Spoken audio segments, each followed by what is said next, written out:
Hello, everyone, and welcome to the Healthy Schools Revolution.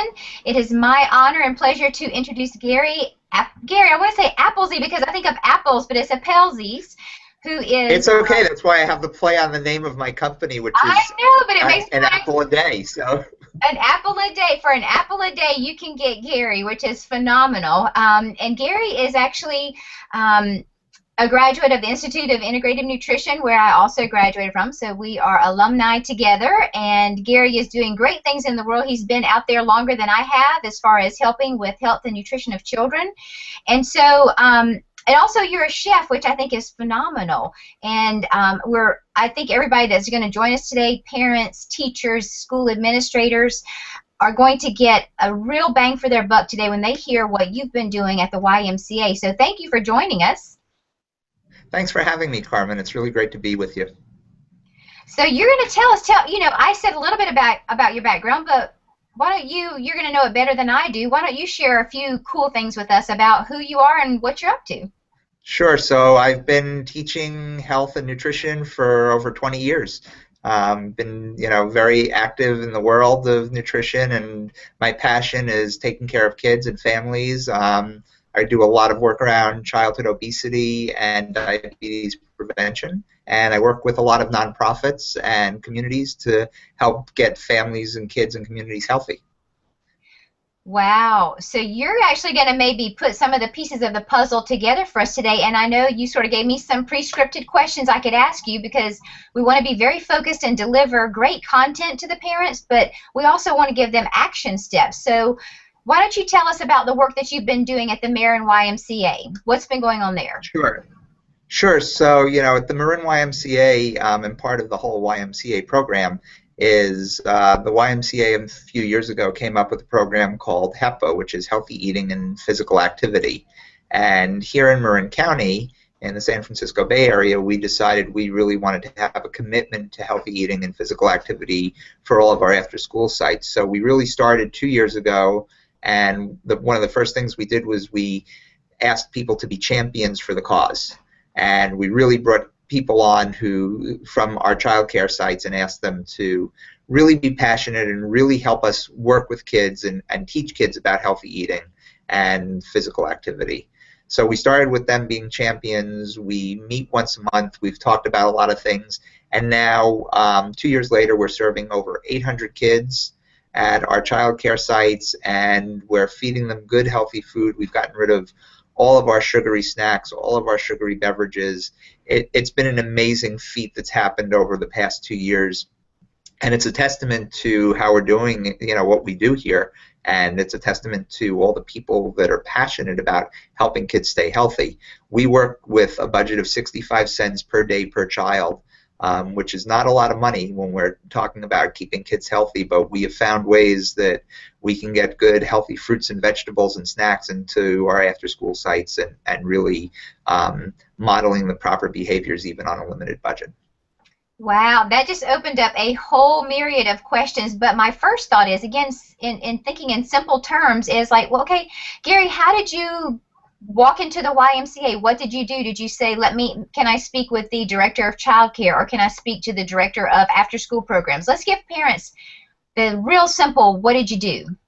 It's funny, actually. The YMCA was not even something that was on my radar at the time, and a friend of mine who was involved said, you need to come in and talk to the executive director. And I came in and spoke to the executive director, and he and I became fast friends, and his passion for helping families and kids is obvious, being what he's done for his whole career. And we just started to talk, and before I knew it, I was working with their child care director and their after-school sites. And one of the first things we did was we got all the staff together and we did a healthy eating grocery store kind of shopping tour, where we started talking about how to read food labels and what to look for, and really started to open people's eyes as to what it is about labels and the food that's processed that's out there that really isn't good for us, and what are we serving our children.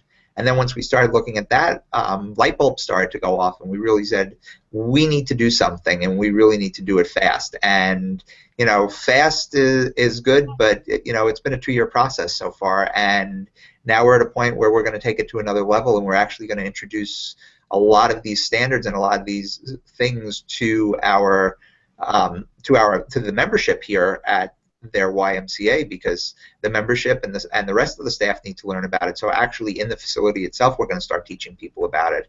I do a monthly education program, nutrition education program, and we talk about everything from food labels to diabetes prevention and childhood obesity issues and all kinds of different things.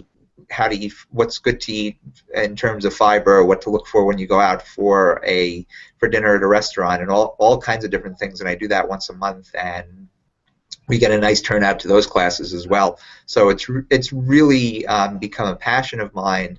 And one of the things that I never thought I would do is work with governments and nonprofit agencies, but it's become a huge part of my business and what I'm doing for the world. And I really feel good about being out there helping people in a different area, because we all work with people in our individual practices on a one-to-one basis, but when you can go out and really make a difference with people, it's a great feeling inside. Well, I can tell you have an awesome heart, and I love that about you. I think that's going to be a theme that people find from this particular Healthy Schools Revolution, is that everybody that's in this fight has a heart for the children. And I do want to circle back to your not-for-profit because you did mention that, but I would love for us to shore up this first conversation that we were having. And what I heard you say was, number one, when you went to the Y, you made a connection with the executive director.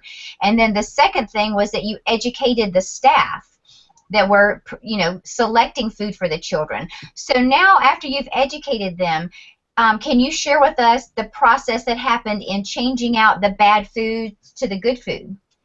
Sure. It was actually a slow process. The first thing we had to start doing was, our kids are in school and after school programs more time than they're at home these days, and it's real important that they have role models. And one of the first things we needed to do was start role modeling proper behavior. So it was really getting the staff to buy into the fact that we can't have sugary beverages in our cups on our desks. We can't be eating sugary snacks, and we have to start teaching kids. And one of the first things we did was we started incorporating fruits and vegetables into the diet. We didn't eliminate anything right away. We didn't say, no, we can't have any more sugary snacks, period. But we started taking them out slowly, and it was a process, because we really needed people to understand that we're working towards making kids healthier. And by working towards making kids healthier, you can't just say to them, no, you can't have cupcakes anymore. You can't have chocolate cake. You can't have a birthday party. You can't do that right away because it doesn't work. And we all know that. We know that when we take things away too quickly, what happens? It's just not a good situation. And people get hungry, and they want that food and that sugar back. And really, when we started doing this in a slow manner, and we started looking at the foods that we were feeding, we said, what were better replacements? What could we do differently? Even from the fact of, if we were serving sandwiches, what kind of bread were we putting it on? Were we putting it on white bread? Were we putting it on a real whole wheat bread? Were we putting it on a sprouted grain bread? And how could we start incorporating those things with the money that we had into the kinds of programs that we're doing? And it took a while, but we really had to go. We had to go to Costco. We had to go to Trader Joe's. We had to go to the grocery stores. We had to look at what was doing. We had to start, you have to start partnering with farmers markets and food banks and places that can just help you to get that food in a different way. So we started having to look at all of these different avenues as to how can we get that food into our children at a price we can afford.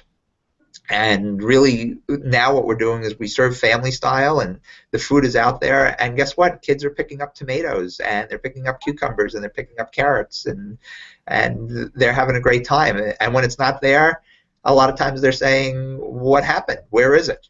So we still haven't said you can't ever have a birthday party, because that's not a good thing. So what we're trying to do now is we're trying to get to a point where we're educating parents where we're going to have once a month we can have a birthday party, and all the kids in that month can celebrate their birthday together, and we can have something that's maybe not as healthy.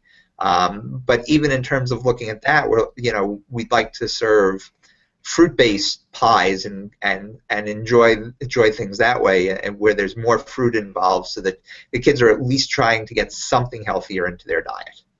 Right, like you could do And it's a like matter of carrot muffins and stuff like that, right? Carrot brand muffins. So it's absolutely got a carrot in it, and it's still sweet and a treat. So I like that idea. And you had also mentioned, Gary, about that you have 65 cents a day for the children in this right. Right now, YMCA after school. That's the budget that they have built in based on the fee that they charge for the kids to come to the YMCA program. correct. Okay, and so how did you operate within that 65-cent budget? I know you said you went to Now, the farmers markets, but can you give us some specific examples? well, one of the biggest things that we do is we do buy in bulk from Costco. So one of the things that we did was I took all of our child care champions, and those are the people at our child care sites who are actually doing the work and really helping those kids and really doing the education piece at the child care sites. And we went grocery shopping.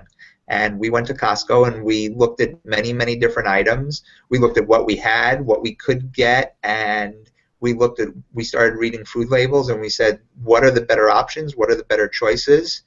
And we made a list of good, not so good, and don't buy it all. And we have those lists so that we can go out and we can really look at it and say, okay, this is what's going to fit within our budget, because obviously when we're buying bulk, it's going to be cheaper. But Right. this is what fits within our budget. This is what the healthier option is. Certainly buying more whole fruits, buying more vegetables, making more salads. We have some really talented people who do cooking classes with the kids, and they do quinoa muffins and they do all kinds of fun stuff. And when you look at those things, they're not expensive, and the kids are really enjoying it, and the kids love what they're getting, and it's just phenomenal to be able to see those kind of things. And did you have any backlash from any parents or any people within the structure of the YMCA sort of revolting against you taking away the sugary treats and snacks like that? No, really, our parents have been pretty much on board for the most part. We haven't had any revolts. Our biggest challenge was probably getting our staff to really model the proper behavior. And it was, we have a lot of staff members, of course, who they want to have their diet soda on their desk, but you can't have that. And the question always came up, well, what if I put it in a container that nobody can see what's in it and they think it's a cup of coffee or something? Can you do that? Technically, you could. Is anybody going to know? No. But really, is it still modeling the behavior? No. So, we really encourage people to model the behavior the proper way so that we're doing it. We're going to start next year. They're going to start sending out newsletters to all the families, and we're going to have kids who are going to be featured in the newsletters, and it's just getting really, really exciting to see what's happening. And many of the other YMCAs, especially in the area here in Northern California, are starting to look to this YMCA and say, what are they doing? How are they doing it? And how can we model what they're doing? So they're really becoming a model for the rest of the country, I hope. Gary, that I just got goosebumps all over, because that was my very next question: is are the other YMCAs within your geographic area looking at this? Are they adopting it? I know in Charlotte we have our main YMCA, but there are like 6 or 7 branches, and so they're all kind of under the same guidance. And I would think that what you implement in one YMCA, you should be able to, through upper administration, get it implemented through all the YMCAs in that area. Absolutely, and what I'm doing right now is I'm kind of trying to package the program so that I can bring it to other YMCAs and other associations throughout the country. So I'm trying to package kind of what we've done here and really take that to the next level. And the interesting thing is we have 8 different childcare sites that we work with here, and of those 8 different childcare sites, every single one of them has different needs and different things that happen, different types of populations, different types of demographics.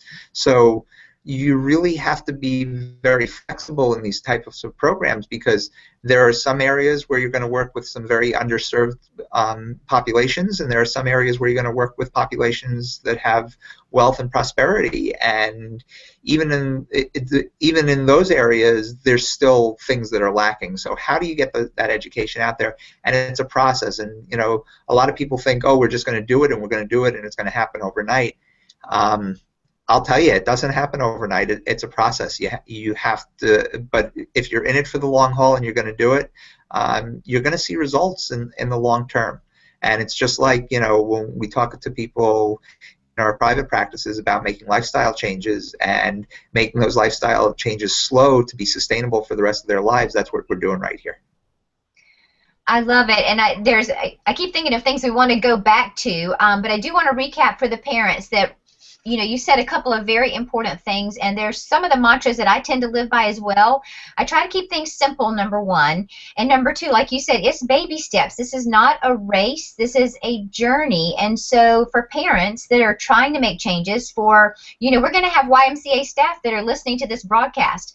We have other organizations that are listening to this broadcast, and when you hear an idea, you know, this is planting the seed. We are helping plant the seeds that are going to grow and change the world that our children are in. And we all know, Gary, you and I talked before the recording of this, that if we can harness the power of our children, this unharnessed power is what can actually change the adult behavior, more so than us trying to change adults, you know, and you're asking the staff to eat differently. But when they are asked to model good behavior for children, that's a whole different psyche than saying, I want you to go on a diet or I want you to eat better. It's, you are doing this for the children. And I think we get so far by doing things for the children, you know, with that in the forefront of our mind. So I appreciate you sharing that same sentiment. And what I would love to do after this is to send out just a short snippet for everybody. These are the 6 steps that Gary took. You know, make your connection with the executive director of the YMCA that's closest to you. Next, once you become friends there, find out if there's a possibility to educate the staff. Can you have a meeting with the director of daycare? Can you have a meeting with the director of the after-school program? These are key words that people need to know so that they feel knowledgeable and comfortable in going into a YMCA and asking to speak to the proper person, right? And then Carmen, you're 100% right. Yep. Is that so? I'm just sort of recapping what you just shared with us, hopefully in just a simple, clear-cut way. That, again, then Gary said we're going to start to slowly make change. Like, don't be frustrated if you don't go in and poof, change everything overnight. There is a process of people adopting your ideas. There is a process of educating the parents. And Gary is going to be a resource here for you all because he's implemented this in his own YMCA. So after this, after the Healthy Schools Revolution is over, or even after this interview is concluded, you can actually reach out to Gary and find out, call him, find out how can you get his program in your own YMCA. So that's sort of the big aha there. But you did mention one other thing that I hope we have just a moment to go over. What is the HEPA or HEPA? What is that program again at the YMCA? So it's called HEPA. It's called HEPA, and it's Healthy Eating, Physical Activity, and okay. It is a program of YUSA, which is a national program. It's the first ever after-school program that's been adopted by any organization, and it's really very comprehensive. There's a lot to it, and it can be very overwhelming for people to understand. Okay. Because the binders that go into it are huge, and there's a lot of information to take on. So when you go in and look at it, it can be overwhelming, but you really have to take it piecemeal, step by step, just like we did here. And it'll be a terrific journey, and you know, I'm happy to help people get this done because they have a terrific program, but every program needs a little tweak here and there to help in their own specific communities with their own specific needs. You know, you and I, when we talk with our clients, we talk a lot about bio-individuality, and when you're working with an organization, there's certainly bio-individuality within an organization as well.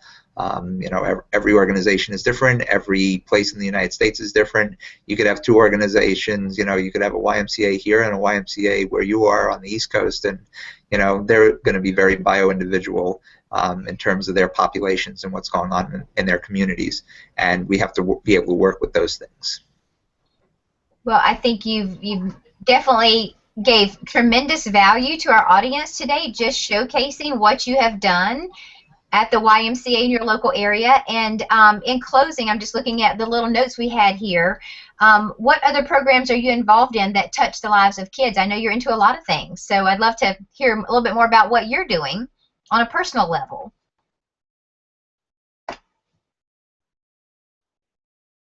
Did I lose you, Gary? He said the Y internet connection is a little bit slow, so we may have a little lag time here. I'll give him just a moment to catch back up.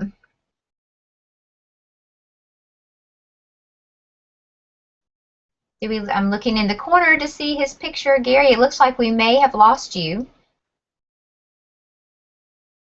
And if we don't get Gary back on, I made some notes on some other things that Gary is doing. There will be an email that comes out that links you to Gary's website. It's 4, the number 4. Can I do a 4? I probably, here, 4. 4 an Apple a Day is Gary's website. So 4anappleaday.com. That's how you can find out about Gary, and you can find out more about what he's doing at the YMCA. He does offer services, and possibly he could help you structure a little plan with your local YMCA to get things rolling, to get healthier foods in there for the children. If you're a YMCA worker, if you're a child care provider at the Y, or if you're into the after-school programs at the Y, please reach out to Gary. The more that you know, the more we're going to make changes across the board, and our country's going to get healthier a lot more quickly if we start using best practices that are already in play. So again, I want to thank you all for joining us today for the Healthy Schools Revolution. Make sure you listen in tomorrow or later on this evening for the next replay that's going to go out. We're going to have more on after-school programs and great things coming down the pipe for the rest of the program. So again, thanks for joining us. Thanks for your time, and be on the lookout for your next email from the Healthy Schools Revolution with a recap of today's conversation. Have a great one, everybody.